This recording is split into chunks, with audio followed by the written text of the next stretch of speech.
আজ হচ্ছে ভাইফোঁটা, তাই বড়দের আগে ভাইফোঁটা হওয়ার পর আমরা ভাইফোঁটা দিব, তার জন্য আমি এখানে রেডি হয়ে দাঁড়িয়ে আছি। আর সত্যি কথা বলতে আজকে আমি খুব খুব খুশি আছি, কারণ আজকে ভাইফোঁটা বলে কথা, তাই অনেক মজা হবে। তোমরা দেখতে থাকো ভিডিওটা। আর এদিকে দিদি আগে ভাইফোঁটা দিয়ে দিল আমাদের ছোট্ট ভাইকে। আর ছোট্ট ভাইকে ভাইফোঁটা দেওয়ার পর ও আমাকে প্রণাম করে নিল, অনেক অনেক আশীর্বাদ দিয়ে তারপরে চলে গেছিলাম দাদাদের বাড়ি ভাইফোঁটা দেওয়ার জন্য। আর এখানে সব কিছু গুছিয়ে কাকে আগেই রেখে দিয়েছে। আর সত্যি কথা বলতে দারুণ লাগছিল দেখতে।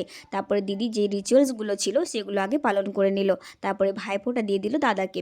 আর এখানে আমাদের আর একটা ভাই আছে, সেই ভাইকেও ভাইফোঁটা দেওয়ার জন্য রেডি হয়ে আছে। আর দাদা দেখতে পাচ্ছ ওর মস্তিতে একদম ছাড়েই না দাদার। সত্যি কথা বলতে আমার দারুণ মজা হয়েছিল ভাইফোঁটার দিনকে। আর এই ভাইফোঁটার জন্য আমরা এতটাই আশা করে থাকি বোন এবং দিদিরা। আর এদিকে প্রণাম করার সময় এদের যুদ্ধক্ষেত্র শুরু হয়ে গেল। এদের প্রণাম করতে গিয়েও কত আলসি দেখতে পাচ্ছ তোমরা।